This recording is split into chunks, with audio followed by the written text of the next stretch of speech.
What is up, Earthnoids and Spacenoids? I am just a simple new type, and in this episode, we are finally going to learn about the White Wolf, Shin Matsunaga. During our coverage of MSV Battle Chronicle Johnny Ryden, we briefly ran into the White Wolf as he assisted the Crimson Lightning with the ghosts of their past. In this episode, we will be introduced to Shin Matsunaga, and we will see the role he played during Operation British. So let's get into this. We return to December 24th, UC-0079, during the Battle of Solomon. The Zeon Fortress is about to lose their leader. The Big Zam launches and takes out squads of GMs with ease. Zeon forces are dwindling. Commander Dolzul Zabi and the Big Zam tells his men to evacuate Solomon. One of his men watches the Gundam approach the Big Zam as they evacuate. This is Meyer, the co-pilot of the Big Zam. Slegger is there as well. Never mind. Amado in the Gundam comes in and destroys the Big Zam. Dolzul goes out like a boss, taking on the Gundam with just a machine gun and made Amado scared for just a moment. Meyer goes and tells Lady Zenna Zabi about His Excellency's death, but he doesn't explicitly say it. She simply knows. She says if the lieutenant was here, this would have never happened. December 25th, UC-0079. The ship is on its way to Granada. Olga approaches Meyer. He is in a slump since losing the battle and doesn't really want to talk. He thinks back to talking with Lady Zenna. She tells him that one man can't change the tides of war. Olga brings up Caecilia's name and Meyer begins yelling at her. He is very much a Dolzul loyalist and is mad at Caecilia for not sending any reinforcements to the Battle of Solomon. He was Dolzul Zabi's royal guard and he swears that he will honor Dolzul's death by protecting Lady Zenna and Menova Zabi. A duckbill is watching over the Guazine. We have seen the recon type Saberfish duckbill piloted by Ryu Jose during the Battle of Loum in Gundam Origin. The duckbill can carry two people, one pilot and a radar observer. The nose and rear of the cockpit are also equipped with additional sensors and radars. Suddenly, EFF, coming from Earth, approaches their ship. They launch GMs. The Guazine launches its mobile suits to intercept, including Meyer. He swears he will get revenge. Olga will assist him. Both launch in your standard MS-06F. Meyer goes in and begins attacking. One of his comrades gets shot down. It appears there is a sniper on the battlefield, a GM Sniper Custom to be precise. The RGM-79SC GM Sniper Custom was a product of a bunch of EFF ace pilots complaining. Along with this unit, the GM Light Armor was also a product of this complaint. It has more powerful backpack thrusters. This unit also had an additional armored visor that was equipped with an image sensor and an image enhancer. The mobile suit surprisingly rivaled the RX-78 Gundam. The GM Intercept Custom and Guard Custom were the evolution of the Sniper Custom. It is equipped with a beam blade on the forearm, the R4 type beam rifle, which has better precision than the Gundam's beam rifle, but also less ammo. Besides the typical GM loadout, it of course also has the beam sniper rifle. This pilot is named Ernesto. One GM comes in and melees Meyer. He recognizes his skills are too good to be guarding the Zabis. Another mobile suit comes in and attacks the Guazine. This is a GM Intercept Custom. The RGM-79KC GM Intercept Custom is a late production version of the GM Sniper Custom. It is a defensive unit that is designed to protect the fleet and intercept units as the name implies. Its specialty is the Fellow Booster. It is the evolution of the Corvette Booster and is meant to be a general use support pack similar to the G-Armor and the Gundam. The Fellow Booster is armed with a pair of missile launchers. Other weapons include Vulcans, a beam saber, the beam spray gun, and much more. The pilot of this unit is Hope Galloway. The Intercept Custom is able to take out one of the Musais following the Guazine. It pushes forward. Meyer is distracted by GMs attacking him. The Guazine is wide open. Suddenly, a mobile suit comes in with the quickness. Olga notices the emblem of the White Wolf. It is Shin Matsunaga in the Rick Dong. He tells Olga to fall back if she is unable to fight. Olga tells Shin that Dolzul has died. He begins wrecking the GMs. The White Wolf of Solomon was said to be the right-hand man of Vice Admiral Dolzul Zabi. This is his story. Lady Zenna Zabi is informed that Shin is fighting. She seems to be concerned for him. Shin continues handling business on the battlefield. They are informed of reinforcements, but it is just one person. The GM Sniper notes that this one man is turning the tides of battle and that he has a bad feeling about this. Meyer is being chased. Shin calls out a maneuver and Meyer instantly changes direction, taking a bunch of G's to the face and intercepts Shin. They start fighting over a GM. Shin is able to take out Hope's fellow booster. He meets up with Ernesto, who tells him to go meet up with the fleet. They both retreat and meet with Cormac. Hope tells him about his flight pack. He tells his two subordinates to watch out for the White Wolf. The Zeon team heads back to the Guazine. Meyer asks where he got the Rick Dom, but Shin doesn't answer. They stop asking questions for now. Shin heads back to the ship with a civilian ship. On board is a girl named Aurelia, who came on behalf of Shin. Shin apologizes to both Meyer and Olga for putting them through so much trouble, but Olga isn't satisfied until he gives her his exact reasons for leaving. She also wonders why he brought civilians on board. Shin goes to meet with Lady Zenna. He keeps apologizing for not being there for Dozel. He shouldn't have left his side, or rather, her side. She tells him that he has done enough. Zenna says that Dozel was never a lonely man. She coughs. A vague sickness has already begun to affect her. He feels sorry for Minerva, knowing that she will be a product of political strife. Zenna grabs Shin and asks him to run away with her. Oh.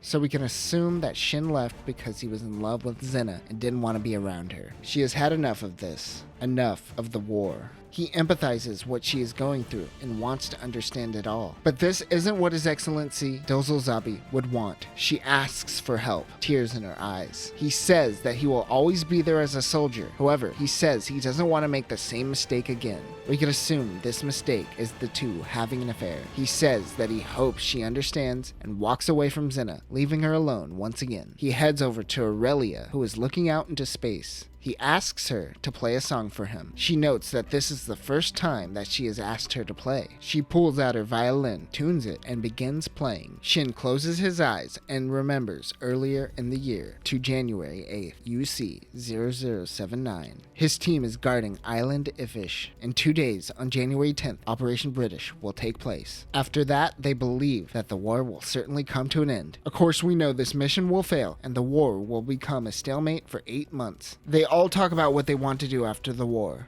Meyer is there as well. Shin wants to have time to listen to music from the old times. They are expecting the Tiaman fleet to come protect the colony. The Manaski particle density is at combat level. That is when megaparticle cannons come blasting towards the colony. They must prevent anything from getting close. A couple of EFF Toreadis come in. The FF-4 Toreadis is a space fighter developed by the Hervet Company. These ships were mainly deployed to Luna 2. These planes are not prepared for Manaski particle density, however. Before the GM, these were fleet ships' main fighters and eventually became obsolete. It is equipped with a pair of 25mm machine guns. They take out the ships with ease, but their radars go out and wonder what it is. It happens to be a Public-class ship carrying a nuke. The Public-class is a space assault ship that was created once EFF realized the existence of mobile suits, but before they themselves created the Gundam. This is a straightforward missile carrier designed for hit-and-run missions. In this case, designed to come in and drop a nuke. Besides nukes, this ship is typically equipped with anti-ship missiles, beam diffusion missiles, and a 6-tube missile launcher. The nuke goes off. Commander Killing watches and wonders if EFF even cares about its own men. Shin and Meyer go in and begin their bombing run. EFF ships are confused as to why their radars are malfunctioning. Admiral Tiaman tells the fleet to spread out. Shin rushes towards a Magellan-class ship. He's getting too far ahead of Meyer. Aurelia's music intensifies. He goes in and blasts the Magellan with his bazooka. He is able to sink the ship. Tiaman recognizes that Zeon has the colony very fortified and they won't be able to get close. The battle rages on for 2 days. Many people die trying to protect the colony from EFF. There are great losses on both sides. Suddenly, the colony makes its way into Earth orbit. The commander tells Shin and Meyer to watch intently. This is the work of Zeon. They watch the explosion go off as the colony hits Australia. A subordinate comes in and tells Commander Killing that the colony didn't hit Jaburo, but he cuts him off and leaves, as if he already knows. He tells the fleet to return and meet up with Dozel's fleet. He heads to his quarters and opens up a drawer to reveal a literal Chekhov's gun. Meyer and Shin return. The crew greets Shin with praise for shooting down a Magellan. Everyone celebrates the potential end of the war. Shin doesn't think that's going to happen after what he witnessed. He has no interest in rising in the ranks. attacks, but his commander tells him that others would kill to be in his position and he has the potential to be an ace. The fleet heads out and meets up with the Falmel, Dozel's personal ship. Shin heads on board and meets with the other elite Zeon pilots who played a big role during Operation British. The important people we see are Char Aznable, Anival Gateau, and Norris Picard. We know Char and talk about him too much, but Anival Gateau will go on to be a part of the Delaz fleet during the Battle of Coup and during Operation Stardust. And Norris Packard was the adult figure in Aina Sahalin's life and served the Sahalin family. He will be killed in action by Shiro Amada. Dozel commends every soldier. When he gets to Shin, he wonders why he is there. He is currently a seaman.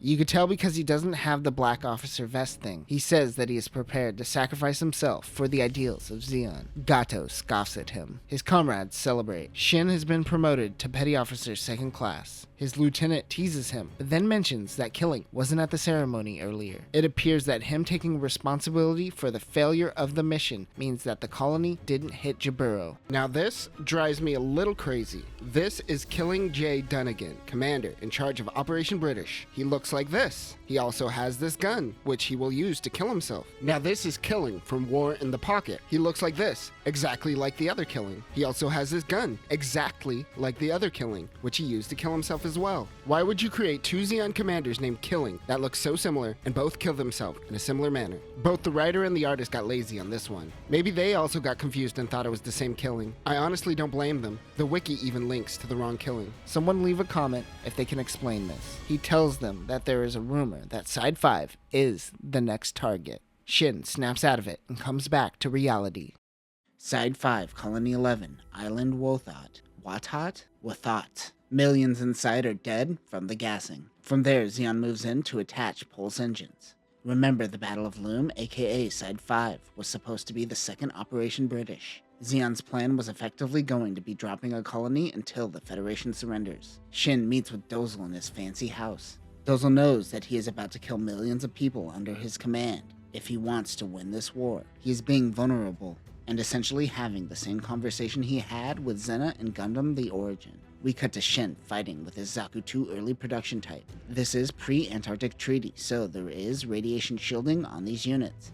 The Battle of Loum begins. He takes out some saberfishies. Shin's team is specifically guarding Island Wothot. We're just calling it Colony 11. The Feddies use the colonies to shield them. But one Musai says, "Sucks to be you, random colony." Remember, every colony on Side 5, with the exception of Texas Colony, didn't make it out alive here. Check out the Battle of Loum video. More saberfishies charge in and attack the squad leader, Lieutenant Greenberger. He tells Shin and his men to fall back. He is badly injured. Greenberger says that Shin has command now, and he charges towards the Salamis-class ship. Dozel is informed that their forces are struggling to add the pulse engines to the colony. He tells them to put their focus on taking down the Federation forces. He will handle this himself. One saberfish takes out Greenberger before kamikazing into the Salamis. Shin dodges beam blasts, moves in, and takes down the Salamis. The squad regroups around him. Dozel gets into his personal Zaku 2. The Zaku 2 Dozel Zabi Custom is an F-type, and the cockpit is enlarged for Dozel's massive size. Modifications are all vanity. It has one extra spike on its shoulders and 3 spikes on each hand. It also has gold trimming. Weapons include 120mm machine guns, a 260 giant bazooka, the Zaku bazooka, a large heat hawk, a giant warhammer with built-in thrusters, and cracker grenades. Based on the trimming alone, this would totally be Trump's mobile suit of choice. Dozel tears through a Salamis with his giant heat hawk. That is when he meets up with Shin and his squad. He tells him that he shouldn't be out here on the battlefield. This isn't like when they were on the schoolyard starting fights anymore. He agrees and they all head back to Dozel's ship where Dozel punches him in the face. He says from here on out, he and Meyer will be under his command, and Shin will be known as the Fabulous White Wolf. In the present, Aurelia is playing her violin. Meanwhile, Fetty soldiers are awaiting him on the moon. Like in Gundam Origin, Revel's flagship, the Ananke, is being attacked by the Black Tri-Stars. They take down Revel's ship and steal his escape pod. After the battle, Meyer and Shin look at the horde that is the battlefield. Shin has been promoted from PO to Lieutenant. Meyer just wants to celebrate the victory. Meyer mentions that they got upgraded Zakus. I assume high mobility types. They get a distress beacon and a downed colony. Shin heads in on foot and begins hearing music. He heads towards the music to find Aurelia playing her violin. She says she watched as everyone around her flew into the void of space. She expected to die, so she went out playing Titanic style. Pretty dark, too. Shin gets notoriety for saving Aurelia. For all that Shin did for her, she feels she must tell the story of events that happened in January of UC 0079. Surprise, this is her story, kind of. Aurelia wakes up. She is in Zoom City. She looks out of the window to see a parade happening for the troops. Shin takes her to the Dozel mansion. She wonders why he is helping. Shin is a part of a noble family, and it is his duty to help people. After the Battle of Loum, it seems that Side 3 embraced immigration from those that fled from Side 5 and encouraged families to adopt refugees. He is going to make sure that she is taken care of. Aurelia says, "You're not going to groom me, are you?" Aurelia meets with Zenna. Shin is planning on sending her to a royal music school and humbly requests a letter of recommendation for her. Dozel laughs and says, "Well, let's hear it." Aurelia plays her violin. Shin hasn't visited his family as they are Daikun loyalists, and they don't like him in the military. Dozel wants him to be the commander for the Solomon Defense Force. He also tells Shin that Zenna is pregnant. The wiki says that Minerva was born in September, which seems late. I do like Gundam The Origin, where Minerva was born during or right after the 1 week war. I like the contrast of Dozel creating life while also committing genocide. Dozel is determined to win this 1-year war for his unborn child. Shin looks at Zenna. As Shin heads to Solomon, Aurelia is accepted in the music school. This school will help her also get a Zeon visa. She heads to her first lesson, where we find that her teacher is Hammond Crowley. Crowley looks out as though she is looking at Ramba Rao, who is out in space fighting currently. She explains to Aurelia that their relationship transcends bonds, which is why they never married. I think the reality is that Daikun loyalists are a part of a weird polyamorous love cult, or at least that's my new working theory. She opens up to Crowley. Later, Aurelia daydreams about Shin grooming her. In space, Shin's squad has a Salamis surrounded, and he demands they surrender. Some come out on foot and begin making demands. But it is a trap, and they begin firing bazookas and flash grenades. The Salamis 3-barrel machine gun aims at Shin. He fires his Vulcans, destroying the gun, but also taking out the rest of the Salamis as well. They wonder why didn't they just surrender. Shin's team is using a Gateau-class ship. The Gateau-class ship is an MSVR, and there isn't too much data on this, but based off observation, it looks like a miniaturized Musai. Mobile suits attached from the outside of the ship, and it has one twin-beam megaparticle cannon. It also looks like it has an A2 missile pod. Shin contacts Dozel. He is certain the Fetties are trying to find a way into Side 3. Someone is coming to bust out General Revel if they aren't careful. He asks Shin if he knows anything about Ramba Rao. Meanwhile, Lieutenant Tachi tells Crowley that Ramba Rao has gone MIA, and they are under heavy watch after their past loyalties towards Zeon Daikun. Crowley wants to help in the investigation. Lieutenant Tachi will be the one that ends up helping Crowley attack White Base after the death of Ramba Rao. Meyer wonders to Shin if Ramba Rao turned to the Federation. As Shin goes to meet with Aurelia, he happens to run into Crowley. She says that she is close to Rao, and they should work together to figure this out. Lieutenant Tachi is currently with Infernal Affairs, so he can vouch as a neutral party. Aurelia knows that she is hiding something. She isn't just Ramba Rao's mistress. Shin tells her that Zoom City is starting to become unsafe and to stay on school grounds. Shin meets with Lecoq. Such an unfortunate name. But you remember Lecoq, right? He's in the original series. Lecoq, take over! Yes, Admiral. It won't be long. Sir.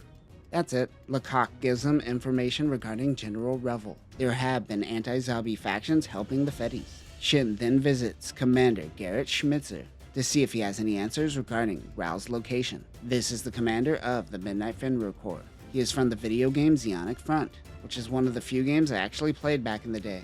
Garrett shows Shin Matsunaga blueprints for the goof. These haven't been made, nor will they have to be made if this war comes to an end. Finding out that the human population was halved is really getting to him. He really hopes this war ends. Womp womp. While leaving with Meyer, a kid shoves a letter in his hand. It contains a lock of hair. Someone has Aurelia. He runs to the location on the note, telling Meyer to trail him from afar. He heads to the location to find Aurelia being held captive by Fetties in plainclothes. They know that Shin knows the location of General Revel. They demand he give it to them. Damn it, Lecoq. They know that Aurelia is a musician, so the Fetties break her pinky. Before they break another finger, Shin tells them that Revel is being held at Alfrith Castle. As they confirm this intel, the Fetties are taken out. Shin grabs Aurelia and finds cover. They're saved by Ramba Rao. Ral is disappointed that he would give up Zeon just for one girl. They have to get out of here quickly, as this is about to become a battlefield. The anti-Zabi faction is planning a coup, and the Fetties are going to use this opportunity to break out Revel.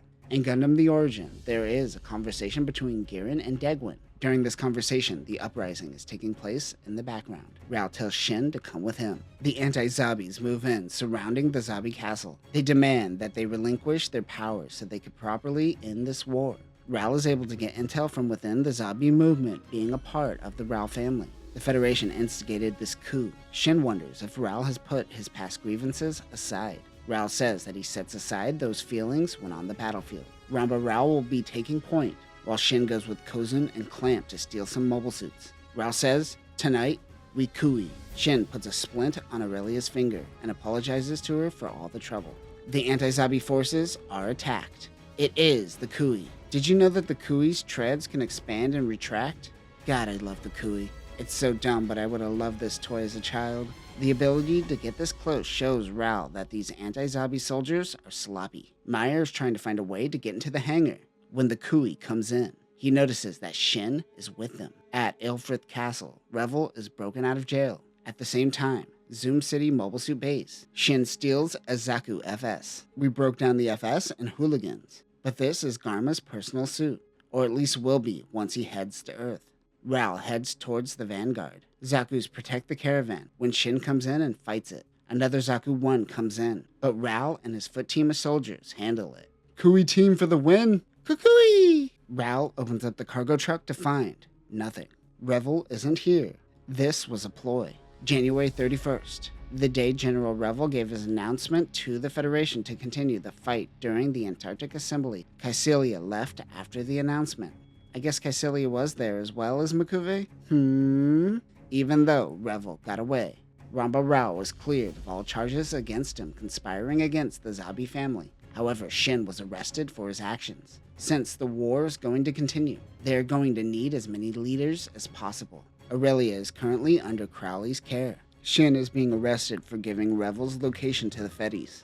Aurelia blames herself for all of this. Shin confessed and was imprisoned. While in prison, Garma Zabi comes to visit him. He is here on behalf of Kycilia. Zeon is attacking a mass driver system near Granada on the moon. They attack with Kuis and the Luna Tank. The G-87 Luna Tank is a giant defense and battery unit. Only 34 of the planned 50 units were produced. One of these units were used to test the leader for the Valwalo. This led to the creation of the Adsum. Weapons include 8 two-barrel cannons, a large front cannon, and the plasma leader. This gives Kycilia direct access to Earth from Zeon territory. Even though this was done by Kycilia of the Mobile Attack Force, this is considered the first win for the Earth Attack Force. Garma tells Shin that he watched him and Dozel on the battlefield. It reminded him of when the two used to fight at school. He understands that the Revel incident isn't Shin's fault. They played into the Federation's hands. But Zeon High Command demands someone be held accountable. The Zabis are playing full politics at this point, and some are trying to throw Shin under the bus. Garma suggests that he leave Dozel's command and transfer under Kycilia's Space Attack Force. Shin would rather stay a prisoner. He tells Shin that this was a suggestion by Dozel. This is the best outcome for Shin, and he could still serve Dozel from afar. Garma is heading to Earth to lead the Earth Attack Force. He hopes that he and Dozel can hang out after all this is over. Quick, cut to Garma on fire. Shin makes his way towards Granada. In the future, Shin is also at Granada with Aurelia. Zeon is conducting training exercises. A part of these exercises are the Black Tri-Stars, Kycilia's 3 bestest of boys. They were testing the Zaku 2 Commander type, or S-type. Mash hits on a subordinate while Ortega notices Shin Matsunaga's white mobile suit. Something crashes into the ocean in Central Asia near Baikonur Base. Commander Joaquin is informing Gop that their forces are inefficient against the bombardment from the mass driver offensive on the moon. Gop knows that Zeon is planning an Earth assault. They're going to have to give up ground, but they can't let them get to Jaburo. Joaquin is ready to crash Luna 2 on the moon. Gop says it's too early for that. Of course, we have seen Joaquin attempt this plan in G-Cuts. Gop isn't really giving any other options, however. Admiral Tiamin says that he is ready to throw it all away. He will need some volunteers. That is when Paolo Cassius comes in. The future white base captain has a strategy. Shin doesn't seem to be wanted on the moon. Ortega comes into the bar and punches Shin. He ruined their glory. Remember, the Black Tri-Stars are the ones who captured Revel during the Battle of Loum.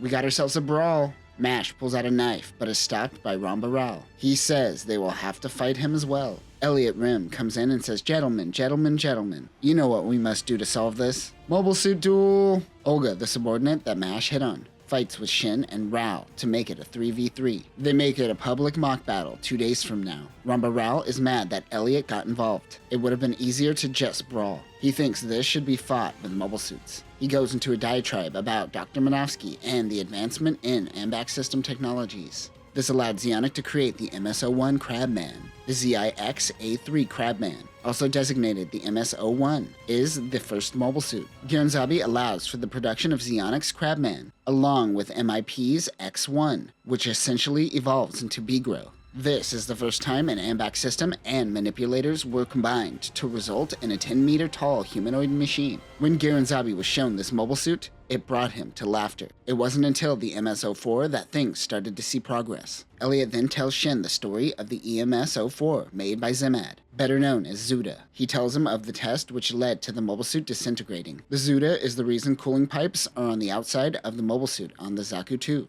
Elliot quizzes Olga and asks her if she knows why the C-type Zaku has a shield on its right shoulder. It's because it's designed to deflect ballistics and anti-air attacks. The angle of the slope of the shield is over-engineered to ensure debris rolls off the unit. They are now focusing on the F-type for space and the J-type for the upcoming ground invasion. Elliot believes the current Zaku feels like it is being held back. Shin is using the FS-type, but the 3 Black Tri-Stars are using the S-types. Elliot wants Shin to use a special unit. This is the R-type. The MS-06R1, Zaku 2 High Mobility Test Type, is the first of the high mobility test types. Small leg thrusters are added in the legs, and the fuel tanks are moved to the torso and legs. This is a complete redesign of the Zaku 2, but they use the F-type as a base. Weapons include a shoulder shield, a 120mm machine gun, a Zaku bazooka, the 360mm giant bazooka, a heat hawk, and cracker grenades. This is different from the R1A seen in Origin. By this time, Dr. Manovsky defected to the Federation already. They may lose their edge. Elliot says he met a man named Tim Ray years ago, who seemed to be the only one on the Federation side thinking about mobile suits. With Paolo Cassius is Toya Shiranagi, who had contact with Shin. Paolo and Toya will begin their operation on the moon once Mas Khan is finished with adjustments. This is the Mas Khan that will go on to create the magnetic coating for the Gundam. On Side 3, an Obasan of the Matsunaga family is tasked with looking over Aurelia while Shin is away. She is still bearing the burden of getting Shin in trouble. She tries to cheer up Aurelia by making dishes that the young Shin used to eat. We flash back to a gala event. Zeon Daikun and his children are in attendance. Rumors are spreading that his children were born from his mistress, and not his wife, who is currently sick. Master Matsunaga introduces Shin to Toya. He shows him around. Toya is enamored by colonies, as he has never seen anything like it. The kids wonder if Earth and Side 3 will become enemies. They get along quickly. Aurelia asks Obasan if she deserves to be here. She says that is entirely your choice to make. She can't make it for her. In the past, Toya and Shin talk about wanting to become wolves. Back on the moon, Shin and Ral have a sparring session. Shin tries and fails at a surprise attack on Ral. Elliot tells Olga that besides the Black Tri-Stars, Ramba Ral probably has the most experience in a mobile suit. Ral tells Shin to make better use of his mobility. The modified Zaku 1 is inferior, but Ral squeezes the most performance possible out of a machine. Shin can push himself further with the R-type. The battle switches to melee. They end up sumo wrestling. Suddenly, Shin flies off. His controls aren't working. Something is wrong. Elliot and Olga chase after them. He doesn't want Shin to blow up like the Zuda. His mobile suit is heading towards Air City. This is the same Air City we see 9 years later in Gundam Sentinel. Aurelia heads to class. Afterwards, they see a fleet on the move. This is the Earth Attack Force heading to Earth. The Zaku crashes. Shin is safe. He gets out of his mobile suit where he is met with Air City's militia. At Air City, Toya meets with the city's militia, and they tell him that they found a Zeon soldier. Toya never would have thought it would be Shin. Elliot informs Lady Caecilia of the delays in testing due to losing Shin. She says if he can't deliver, he will be dismissed. Rao meets with the Black Tri-Stars. His team bailed on him. Rao thinks he could take them on his own. Shin finally makes his appearance. Elliot put limiters on the R-Type to prevent accidents from happening again. Also, an additional vernier has been added. Meeting with Toya, he tells Elliot that EFF is probably about to mobilize. The mock battle begins. Olga overextends. Shin tells her to use the terrain to her advantage. Ortega corners Rao. While fighting, Shin flashes back. He tells Toya that he is joining the military. Gaia attacks Shin while spacing out. The Black Tri-Stars prepare to use the jet stream attack.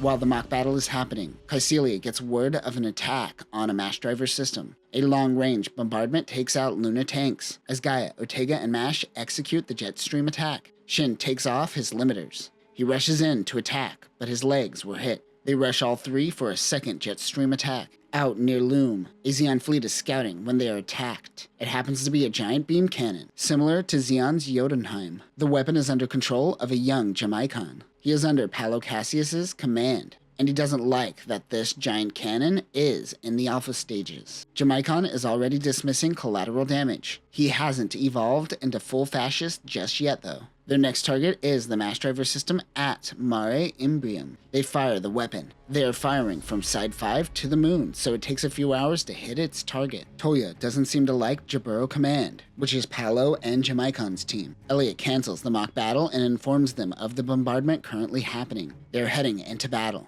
Ortega is still holding a huge grudge. Kycelia gets intel that they are using some sort of railgun. The Granada fleet is moving in to handle the Fetties. Mei Kao-Wen is helping Zeon's forces. She reminds Shin of Aurelia. Mei shows up in Lost War Chronicles and Space to the End of a Flash. He finds it weird that a young person is fighting a war, and a family were Daikun loyalists like his family. Rao, Shin, and Olga launch. The Black Tri-Stars tell them not to get in their way. They all move in to attack. Olga runs support while the rest move in and take action. She just watches. They don't even need her as they attack the fleet.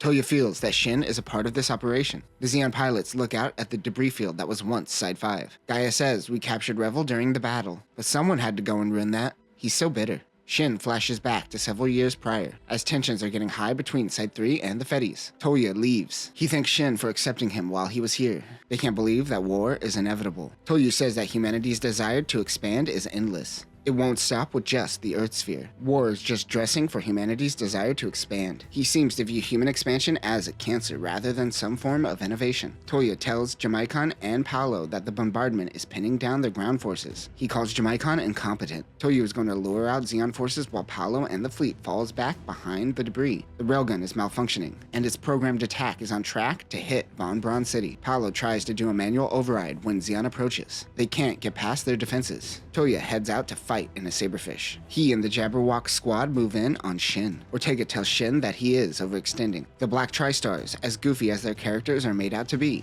actually know what they are talking about. They're professionals. Ral acknowledges this as well. They let Gaia call the shots. The team moves in to take down one of their Salamis-class ships. Shin is able to get a shot on the rail cannon. He then boards it thinking he would find Toya. Luckily, Toya is trying to regain controls when Shin points a gun at him. Toya is amazed he could get past their defenses. It actually was Toya that created the railgun. Jamaicon is just a commander, and a bitch one at that. Toya asks Shin to join him in helping stop this war. He says he doesn't have to defect, but he does have to leave Dozel behind. He calls Shin Dozel's puppet, but Shin says that his path is set. Before he could shoot him, one of the Black Tri-Stars attacks the railgun. Toya pushes Shin out of the way, and a chunk of debris pierces through him. Can we retire the pushing someone out of the way to make the ultimate sacrifice cliche? Back at Side 3, Aurelia experiences ominous rain. The railgun explodes. Palo Cassius aborts the operation. It's up to the lunar forces to handle things now. On the lunar surface, Marcellus Spencer is a resistance fighter making moves with her team on Mare Imbrium's mass driver system. They learned of Toya's death. It appears he was about to start a revolution. Shin's White Zaku is saved. They bring it back to the hangar. Shin has Toya's body with him. He wants to give him a proper burial.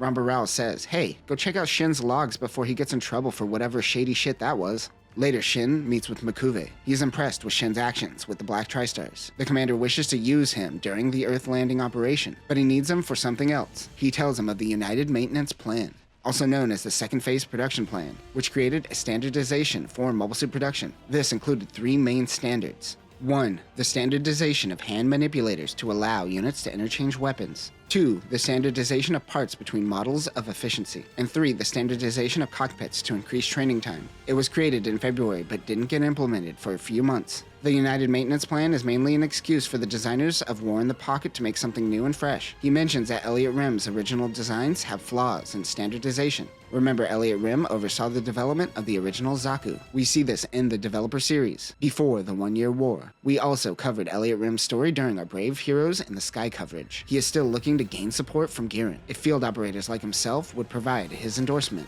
This project might get off the ground. Essentially, Mikuve wants Shin to go against Elliot Rim. He declines. Mikuve then says, "Okay, it's going to be like that. How about you tell me about this Fetty soldier you brought on board Zeon's ship? Remember how you and Ral are already on shaky ground to begin with? Yeah, you're my bitch now." The incident with Ral and Shin that allowed Revel to get away definitely led to Mikuve's bitterness, which prevented Ral from getting a goof in the main series, and thus getting him killed. In the hangar, Elliot Rim yells, "What do you mean Shin's battle data is gone? Like gone? Ral is the one who destroyed it. However, there will be engineers that still have it for research purposes." Mikuve tells Lady Kycilia that Shin Matsunaga is so exhausting. He is loyal to a T. After a little convincing, Kycilia decides to fund Elliot Rim's old units, along with this new United Maintenance Plan. Gotta sell that GUNPLA. He can also begin his Earth operations. Meanwhile, the Black Tri-Stars buy Shin a drink. They started to become friendly with one another. Their collaboration ended up leading to the creation of the R-Type Zaku. Shin was also promoted and reassigned as commander of Solomon's defense forces. Well, what's all that blackmail if he's just gonna go back with Dozel? July UC 0079. Lieutenant Burning and Chap of the Immortal Fourth are having a mock battle in the Zanny. The RRF-06 Zanny is one of the first mobile suits developed by the Federation. These are stolen Zaku 2s that they reverse engineered.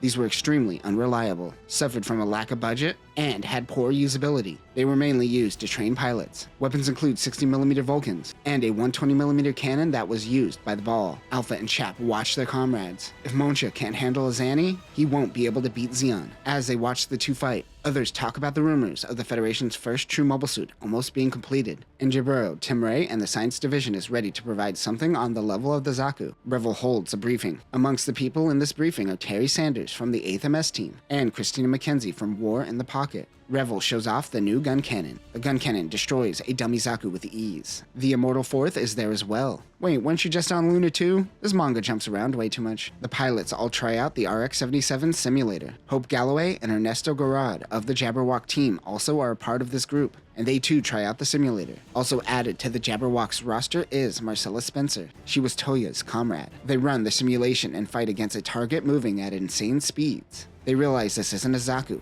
They are fighting against the Gundam. Tim Ray is watching over the simulations. He was able to take data from Loum, the colony drop, and much more to create a mobile suit that can defeat Zeon's mobile suits. This of course leads to the mass-produced version and many variants such as Blue Destiny. Shin visits Dozel and his new baby Minerva. The Jabberwock team is now testing out the new G parts, including the G Ignis, G Shrike, and G Atlas, which there is no data on. However, I assume this utilizes the prototype core fighter. The FF-X5 prototype core fighter is a fighter developed by Hervik that utilizes the new core block system. This has different wings from the FF-X7 that will be used in the Gundam. It also utilizes the G-Fighter space type, which we saw in Johnny Ryden. They find it better than the Saberfish. Aurelia and her friends are en route to see Minerva's birth celebration. A distress beacon goes off in the distance. Olga is now on the Solomon Defense Force. She and Meyer launch and investigate. They spot the G-parts. Aurelia and her friends watch in the distance while some panic. Aurelia is confident that the defenders of Solomon will protect them. Two more Zakus move in. This is Karius and Enovel Gateau. They are a part of the 302nd Patrol Squad, and they back up Meyer and Olga. Even during the 1 Year War, Gateau is still a drama queen. Gateau gets a hit on Ernesto. The Jabberwocks decide to fall back. Aurelia's friends fanboy out on Gateau. Shin no longer launches and is by Dozel's side most of the time. Kycilia and Degwin visit Solomon for Minerva. One of the little girls that Aurelia is talking to happens to be a young Haman Karn. She and her sister Marlene are both in attendance. Marlene takes Haman and Aurelia to the Royal Guard to visit Shin. He is happy they are here, but they are on high alert. There has been a 5-month time skip. I assume Shin hasn't visited Aurelia during this time. Ernesto is off the team while he recovers. He gets replaced by someone named Oscar Sigrid. Dr. Mas Khan visits the Jabberwock team. He is making adjustments on the G-Atlas and G-parts. He says that ultimately, the G-parts are just fighters with mobile suit reactors. He wants to do a test by modifying the actuators others,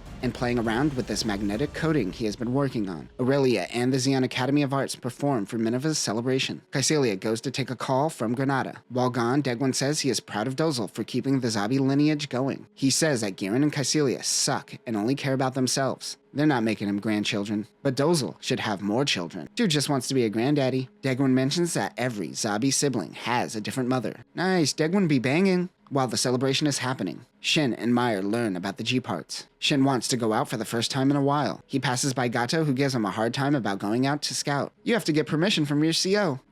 Gateau's just a Karen. The Jabberwock team begins an attack on Zeon near Solomon. Shin and Meyer head out to scout, but so too does Gateau and his guard team, because he is insufferable. Gateau runs into the G-parts and begins their attack. The Jabberwock hides behind an asteroid, and they sync up to do something in between what is the G-fighter space type and the G-fighter assault landing type. The cannon placement seems off to be the space type. Their speed is insanely increased. The G-fighter is able to slice through Gato's Type R Zaku. We mentioned Ernesto last time, but the other two Jabberwocks are Hope Galloway and Comac Blackwood, and of course Oscar joining after Ernesto's accident. Their G-fighter is also referred to as the Proto-G-fighter. This mission that they are on is called Operation Antares, and their goal is to take out the Zabi line. Gateau is attacked. Karius breaks formation. Gateau rushes with just his Heat Hawk remaining. Shin comes in to help. The Jabberwocks pull back. Gateau is humiliated. He is still being very dramatic. He says the outcome will be different next time. Calm down. Aurelia is playing her violin for Zenna and Minerva. She hasn't been able to visit Shin since she has been here. Dozel suggests that Degwin's ship leave early for Side 3 due to the Federation's attack, but Kycilia thinks it may be a trap. Rambaral is hunting down guerrillas. Kycilia can send reinforcements from Granada, but Dozel doesn't think it is necessary. Heading towards Salomon is a fleet commanded by Wyatt Green. He ends up getting nuked in UC-0083 by Gateau. On the ship is Ernesto, Hope, and Comac. They believe this is the mission that may bring EFF and Zeon to the negotiating table, but that would mean that the Gundam won't end up being necessary. Degwin and his fleet head back to Side 3. Aurelia is amongst the fleet. Gateau is furious that he had to be saved by Shin. He thinks of him as low-born trash. Shin is on standby in his Zaku. He wonders why the Federation is choosing this moment to make their strike on Solomon. Zeon's combat fleet is double the size of Wyatt's fleet. They begin their attack. Also a part of this battle is Conscom. He notices that EFF released a beam dispersal screen, and they are heading into the debris field. Captain Lecoq is in command of the fleet. Haman is by Kycilia's side. Zeon sends out the Gobble. The Gobble is the predecessor to the Gattle. This was replaced by the Zaku-1. Unlike the Gattle, this is used as a fighter and an anti-ship fighter. The Gobble carries two large weapons stations capable of carrying medium missiles for anti-ship attacks, which can also hold large fuel tanks or mounted Vulcan pod. This is a two-seater. Other weapons include missile launchers and short-range missiles. The Proto-G-fighter takes out some Gobbles when Shin moves in. Gateau is getting repairs and is mad that he isn't on the battlefield. Shin gets a hit on the Proto-G-fighter, but it doesn't slow it down. The fighter deploys a flashbang and flanks the Zaku. That is when Gateau moves in. His Zaku is barely held together. Conscon is engaged with the EFF's fleet while Gateau and Shin are linked up. Lecoq doesn't like how close the enemy is getting. The outer gates open and the Great Degwin begins to move out. Dozel must have been informed of the situation. The Proto-G-fighter moves in on the Great Degwin. Gateau and Shin chase them. The Valkyrie launches in front of the Great Degwin. Dozel's custom Zaku is on top of the ship, acting as the vanguard. He whips out his giant warhammer. Lecoq tries to get him to not fight. The fighter is giving Shin and Gateau a hard time, so he wants to see it for himself. They fire on Dozel, but his hammer deflects the rounds, no problem. A ball squad holds mirrors like shields, which hides them visually, and while under Minovsky particles, that's the only thing that matters. The balls swarm Dozel. Time to go golfing. The Proto-G-fighter takes out Gato's 120mm rifle. Shin tells Gateau to get Dozel out of here. They fall back to their training area and regroup and catch them in a pincer move. The Proto-G-fighter moves in. Shin gets behind them while Dozel is hiding behind an asteroid. Gateau fires his bazooka at an asteroid, flinging tiny meteors at the G-fighter. Then Dozel moves in and swings his giant hammer. The Jabberwocks dodge the hammer but slam into Dozel's Zaku. Looks like he's going for a ride. Comac is knocked out during all of this. Dozel pulls out a regular Heat Hawk and gets a hit on the G-fighter. They send Dozel's Zaku flying and an explosion goes off. Everyone rushes to go save Dozel. The Jabberwocks aren't sure if they got the kill. More swarm in on them. Oscar tells the others to head back. He ejects his G-Atlas from the Proto-G-fighter to keep Zeon busy. Oscar breaches Solomon. Shin chases Oscar. Looks like we are doing a Star Wars. As he descends into the core of Solomon, he is met with Shin. Shin tells him to stand down, but Oscar is going to go out in the blaze of glory. The two engage. The G-Atlas launches a bombardment. Shin is able to dodge and slice through the Atlas cannon with his Heat Hawk. Oscar overheats the G-Atlas and bails. Shin doesn't have enough fuel to get G-Atlas out of Solomon before it explodes. Gateau comes in and says that he will handle this. Shin has to go after the rogue Fetty. Lecoq secures an evacuation route for Gateau. Conscon tells Lecoq to get his shit together. His fleet distracts EFF while they search for Dozle. Aurelia and the civilians make their way to the shelters. One soldier pushes past Aurelia. It is Oscar in his Zeon uniform. Comac finally comes to as the G-parts are being surrounded by gobbles. Gateau rushes out of Solomon with the overheating G-part that is about to explode. Meyer and Olga are part of the search operation. Meanwhile, Marlene Karn, Hamon's sister, is able to sense Dozle.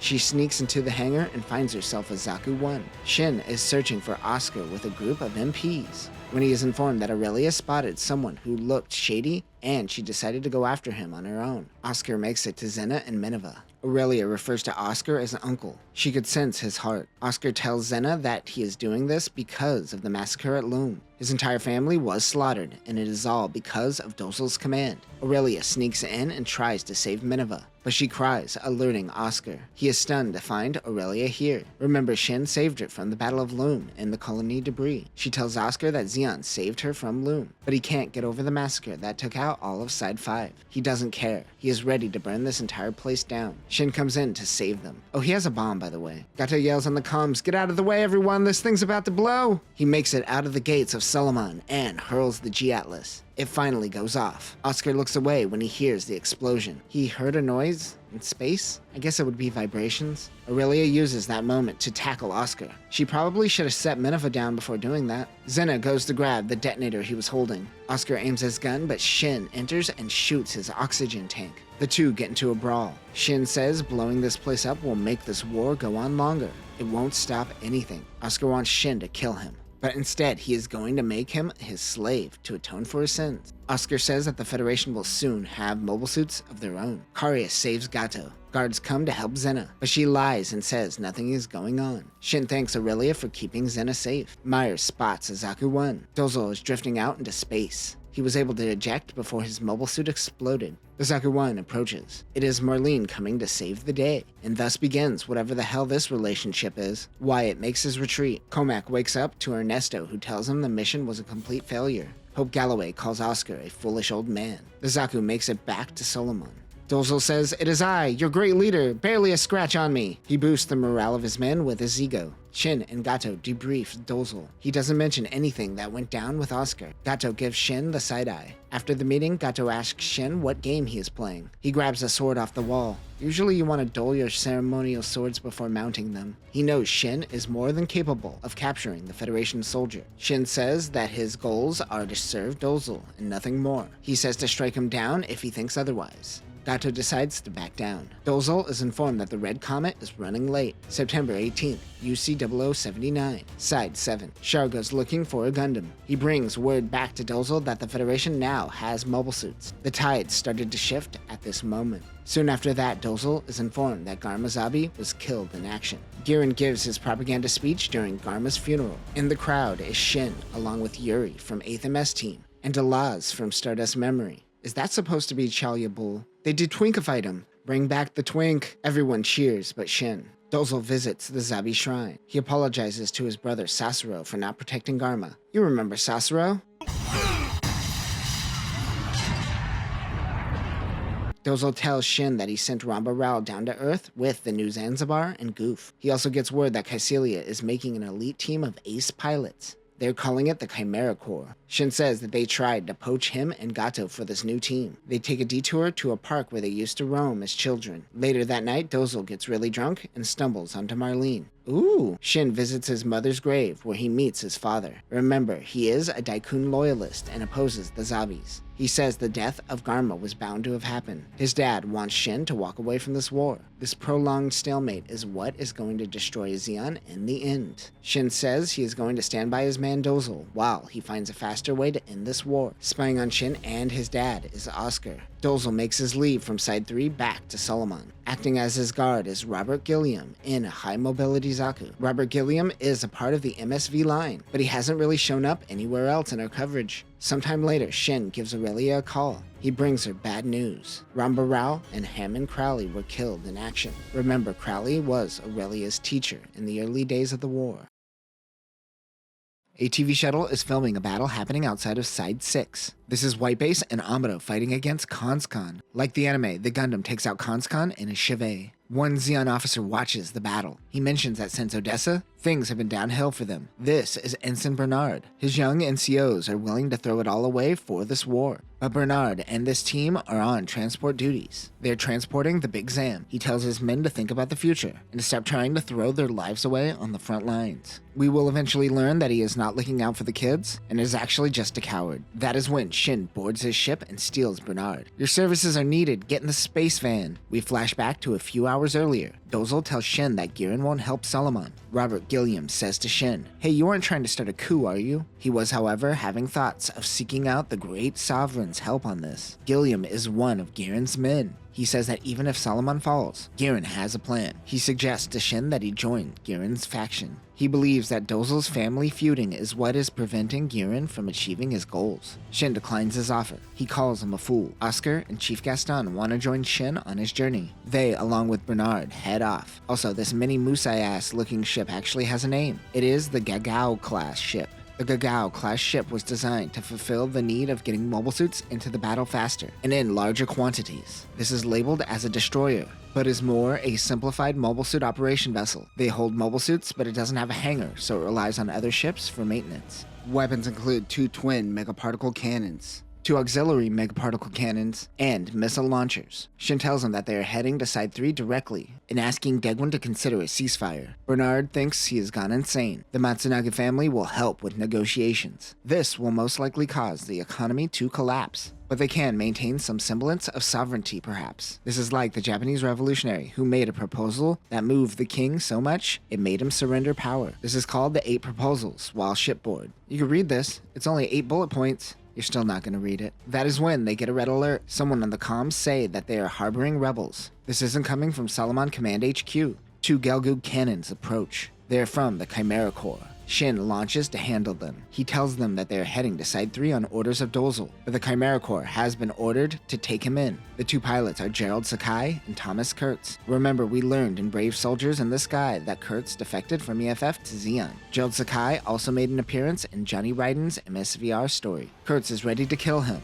but Gerald Sakai is able to sense no threat from Shin. He is second-guessing Caecilia's orders. Bernard points a gun at the chief. He doesn't intend to lose his Zeon citizenship. He says those are the Chimera Corps, the best of the best. This is suicide. This seems to be Shin's first glimpse of the Gelgoog. He thinks to himself, what the hell, other zombies? Why aren't you sharing this tech with Dozle and Solomon? Janky-ass Zaku 2s. Gerald tells Kurtz to not rush in or he's going to get hit. Shin hides behind an asteroid. He can sense that there is a third hiding somewhere. It is a Gelgoog with a backpack and a Gatling gun. The pilot's name is Hinkle Bats. The mobile suit draws out Shin's Zaku, where a 4th Gelgoog comes in with a beam Naginata. It is Lieutenant Machi Visconti. Oscar is locked out of the bridge of the Gateau. Bernard notices another mobile suit joining the battle. It is a red Gelgoog going 3 times normal speed. But this isn't the Red Comet. This is the Crimson Lightning, Johnny Ryden. The Chimera Corps needs to bring Shin back alive. Shin thinks to himself that every time he helps Dozle, something bad happens. But when that happens, he always faces stronger opponents. Oh, and he's got that fight in him. Shin flashbangs Visconti and rushes Kurtz. He punches his head, taking out his sensors. Shin chooses not to kill him. Suddenly, his leg is shot. It is Johnny Ryden. Dozle tells Gateau that he sent Shin on a mission to Side 3, and EFF seems to be targeting Solomon for their next attack. Dozle puts Gateau in charge of the mobile suit forces. Kelly Leisner can sense stress from Gateau. He is piloting the Bigro mobile armor. They head out. The attack on Solomon is about to begin. Johnny and Shin fight, but it is over swiftly. Johnny Ryden instantly destroys Shin's limbs. He ejects from his Zaku, but is grabbed by the Gelgoog. He takes him back to their special Zanzibar, the Chimera. They arrest Shin under the suspicion of treason. Kurtz tries to act tough even though he just got wrecked. Johnny gets out of his mobile suit and punches Kurtz. He never gave him an order to use lethal force. Johnny tells Shin that they could have killed him if they wanted. This is the first time Shin met the legendary Crimson Lightning. They throw him in the brig and say, "Suck it, Dozle faction. Caecilia for life." Somewhere else, Bernard and the others are also taken prisoner. Oscar calls Bernard a coward. They're still heading towards Side 3, so they are on course towards their destination. On Side 3, Shin's father, Assemblyman Matsunaga, is giving a speech to the Daikun loyalists. It has been 10 years since the death of Daikun, but now is the time for them to reclaim Zeon in his name, not the Zabis. One of his followers, Vice Admiral Killing Denigan, got him one of the new Gelgoogs to use in their uprising. While driving down the highway, old man Matsunaga thinks of his son joining the military. He never wanted this for him, but Shin wanted to see what was happening around the Earth sphere with his own eyes. He thinks perhaps Shin was right. A van in front of his car opens at the back, and someone fires off a bazooka, blowing up Shin's father. The man who just killed old man Matsunaga proceeds to eat some jelly beans. Darchia Bakarov tells Degwin that Assemblyman Matsunaga has been shot. He seems to be completely over the Zabis. Degwin knows this is Girin's doing. Girin gets to work creating his own space ice to take out all those filthy Daikun loyalists. They burn down the Matsunaga estate. The Obasan watching over Aurelia suggests that they leave this place. Suspicious men come to the door, but they aren't secret police. It is Killing Denigan along with Matsunaga loyalists, and they want to help. While transferring Shin to the Royal Guard, Gerald Sakai tells him that his father was killed. For the most part, Gerald Sakai has been reduced to saying one-dimensional lines like, "That Shin Matsunaga, boy, does he have potential. He could have gone places." Shin is transferred into Robert Gilliam's hands. Killing takes Aurelia to part of Side 3 controlled by the Space Attack Force. Girin wouldn't dare try anything in this sector. Spoiler, he will. Their next step is to find Shin. The Gateau crew is being transferred when the power goes out. Bernard and Oscar take out the guard, and they look for Shin. But Bernard says, "Peace out, I'm doing my own thing." Guards follow him, but he finds himself a Zaku 1 and makes his escape. He wants to flee to the Federation. Bernard doesn't know how to pilot, it seems, and he accidentally crashes through the building that was holding Shin. Shin says, "Thanks for saving me. I knew I could rely on you." He says, "Yes, save you. That's what I'm doing." Shin assumes control of the Zaku. Gilliam is informed of Shin's escape. He is happy because now they can officially kill him. He looks out at the Big Rough. The MA-05R Big Rough is a modified B-Grow unit designed to attack the Vanguard. This has a Minovsky particle scattering system that jams warships and MS sensors. This has 2 nuclear-powered rocket engines and 2 extra boosters. Mounted underneath the Big Rough is an anti-ship missile with a total length of approximately 100 meters, which is the same type used by space fortresses. Other weapons include claw arms, a megaparticle cannon, 2 4-tube missile launchers, and 2 6-tube missile launchers. Shin and the rest of the gang escape in a gobble. Helping them escape is Marcus Stokes, who is taking them to Admiral Denigan. They take him to the Space Attack Force at Side 3, where they link up with Denigan. He gives Shin a letter that his father left him. Oscar runs into Aurelia and tells her that things are going to get wild out here. So if there is something that he wants to say to Shin, she better get it off her chest now. She just wishes that there is something she could do to help. A recon gobble is shot down. It is the Big Rough and some Rickdoms. The Chimera Corps isn't allowed to launch while Gilliam and his men are out running exercises. They realize Gilliam failed capturing Shin, so now he is going to destroy him. Shin is getting the Gelgoog left by his father up and running. Gobbles and Zaku 1s protect the port where the Space Attack Force is located. The letter that Shin's father left essentially pleaded with his son to help shape Zeon for the better. He activates the Gelgoog. Marcus Stokes is shot down. As Gilliam approaches the colony port, he fires off a missile. A beam blast shoots and takes down the missile before it can do damage. It is Shin and his new Gelgoog Jaeger. An explosion goes off after Shin fires his new Gelgoog Jaeger. The MS-14JG Gelgoog Jaeger is a variant of the Gelgoog designed for precision firing. This is also known as the Gelgoog sniping type and was a part of the United Maintenance Plan. This has 24 control sub-thrusters, along with its main thrusters. It also has a larger mono-eye than the standard Gelgoog. The backpack has an LCS. This unit has exceptional fire control. The Jaeger's main weapon is the beam machine gun, which has a greater output than the Gelgoog beam rifle. The beam deterioration rate is also reduced. This also has 2 spot guns on each forearm, which can also emit a beam blade. Other weapons include a beam saber, the Rickdom 2's giant bazooka, a Sturmfaust, and a shield. Shin's unit is white. He has 20 seconds until he could fire the rifle again. Shin thinks if Solomon had the Gelgoog line, they could have ended this war already. Denigan is informed that there are multiple attacks around Solomon. The Federation must be engaging. Shin says that Gilliam's thinking, and to an extent Girin's thinking, is what corrupts Daikum's ideals. Gilliam calls Shin Dozel's lapdog. while Shin calls him Girin's lapdog. The big rough grabs the Gelgoog with its claws. A giant light glows around Solomon. Everyone on the battlefield looks out as they witness Solomon's fall. Shin screams out for his best buddy. He uses his twin beam blades to slice through the claws. Shin is mad and is going to make Gilliam pay for the honor of the Matsunaga family. The big rough tries to grab the Gelgoog again. At this point, the big rough is essentially just a Beegro with an extra booster. Shin dodges and rushes in. Realizing he is losing ground, Gilliam tries to call in backup, but Minovsky particles are a double-edged sword and he can't get a hold of anyone. He tries to contact Johnny Ryden even though he seems hesitant. Aurelia says that she could sense that Shin is crying. She's got the tingle. Shin has Dozel, Zenna, and Minerva on his mind while fighting. He dodges a beam blast. It is Gerald Sakai and the Gelgoog cannon. The Chimera Corps has received word from Gilliam. Bats rushes in and is caught in a flashbang. Kurtz also rushes in even though Visconti is their close combat unit. The Chimera Corps isn't working well as a team. Shin tells Kurtz not to get in the way. A beam blast comes barreling in. It is Johnny Ryden. Shin and Johnny clash. He yells at them wondering why they're at side 3 and not helping Solomon. The Gelgoog Jaeger doesn't have too much fuel left. Aurelia prays to the new type gods to protect Shin. Johnny and Shin fling around an asteroid and clash with one another. Shin is able to get a hit on Johnny. Johnny isn't playing around anymore. Shin calls Johnny a puppet. Shin too was a puppet for Dozel. He is finally realizing that Toya was right this whole time. All Shin had to do was stop being at Dozel's side. But now that he is free, he is no longer under the boot of the zombies. That's right, Shin just called Johnny a bootlicker. He is no longer the White Wolf. He is the true wolf, the one who sees Zeon's wrongdoings. A flare is shot and they are told to stand down.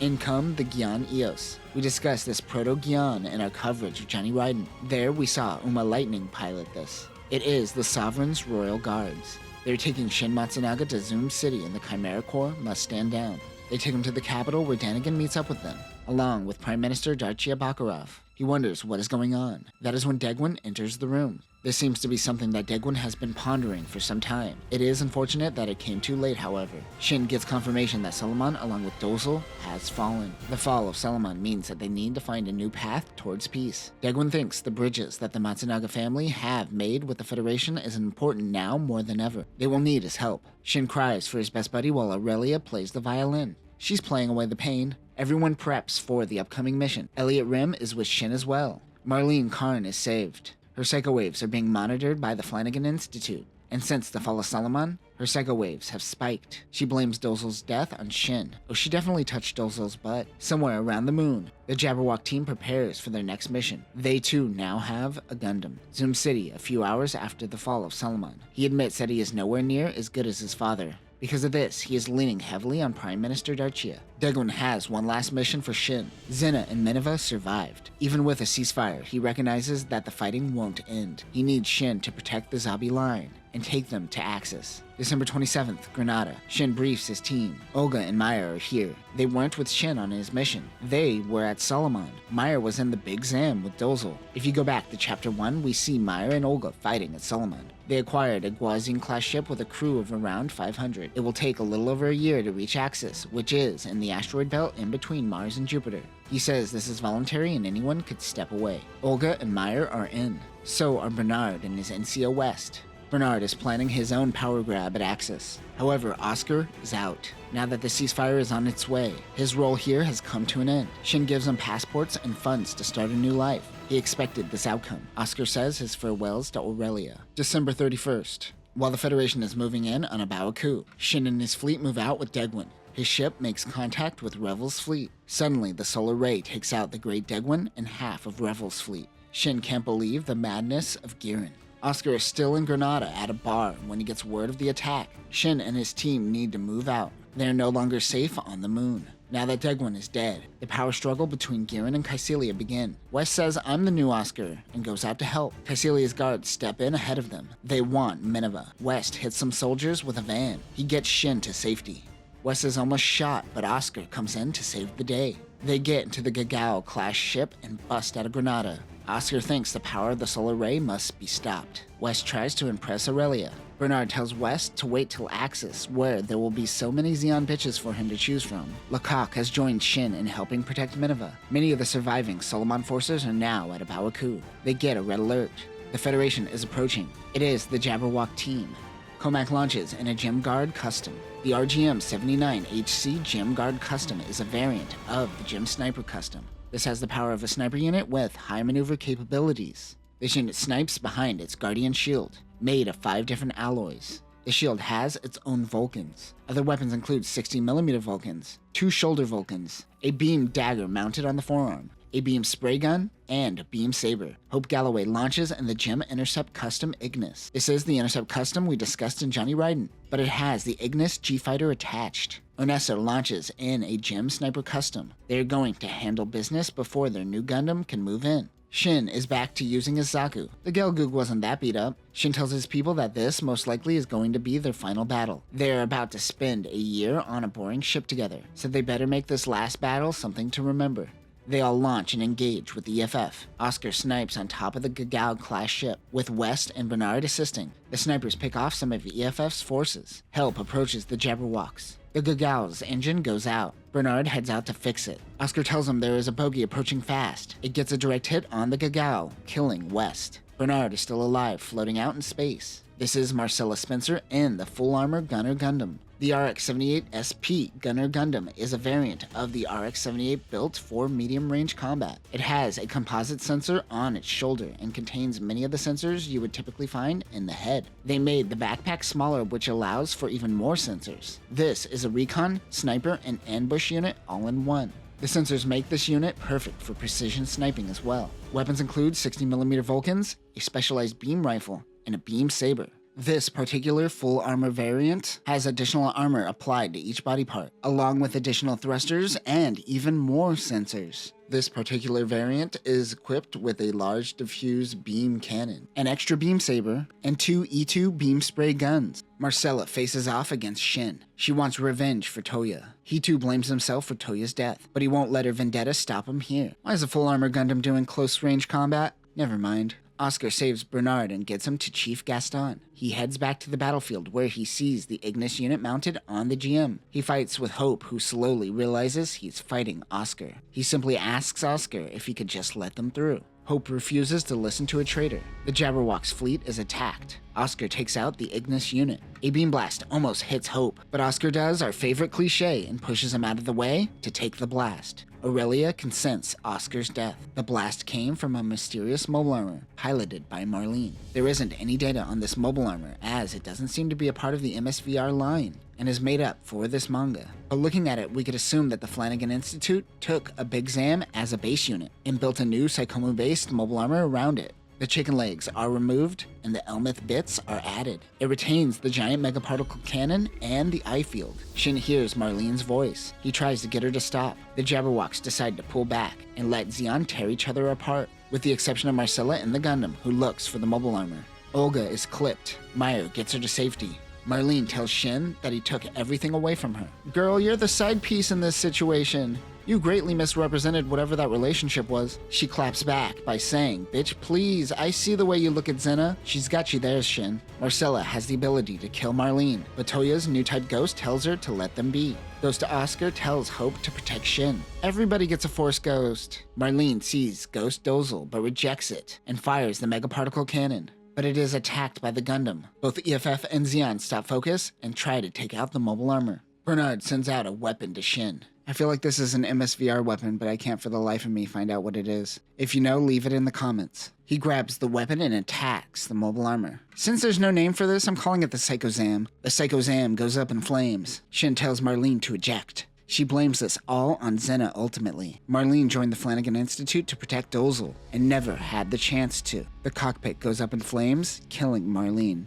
While this is going down, Lecoq gets word that a Coup has fallen. Federation forces approach them. They have to get out of there. Shin will hold them off while they flee. He puts Meyer in charge. Aurelia heads to the comm room to talk to Shin. He says that saving Aurelia that day at the Battle of Loum was the best choice he ever made. Due to Minovsky particles, his comms cut off as the fleet flees. The war ended the following day. Aurelia spent her time on Axis, where she saw both Zenna's death and eventually Haman's death. She now lives on Side 3 as a music professor. One of her students seems to be a member of the Sleeves to give you a sense of what time it is. Maya and Olga started banging and making babies. Bernard asks Chief Gaston, "Hey man, do you think it'd be weird if I tried to bang Aurelia?" "Yeah, dude, that'd be kind of weird." One night, Aurelia sees Minerva on the television telling the world of Laplace's box. With this message, she knows that Shin is still out there. He once found her. Now she is going to find him. The story of the White Wolf isn't over. This is a Marvel movie now. See you in the next Avengers movie. And that will conclude the Fabulous Shin Matsunaga. This was a fun manga that explored the early years of the war before the time jump. Shin's loyalty ended up getting him thrown in the middle of the Zabi's drama. I didn't understand the need to play with time so much in this manga, however. I found myself having to reread earlier chapters to remember what happened in the future, which was told at the beginning of this manga for some reason. Also, Shin is alive. We see him in a Johnny Ryden side story, and he shows up in Gundam Evolve. It's weird that he never tried to contact Aurelia during all this, though. There are still quite a few MSVR mobile suits that we haven't talked about yet. Perhaps they will be discussed in MSVR Troublemakers, a photo novel that came out in Dengeki Hobby magazine, though I don't believe anyone has translated it yet, so don't hold your breath. But that will do it for now, new types. Remember to occasionally check up on your war orphan. Peace.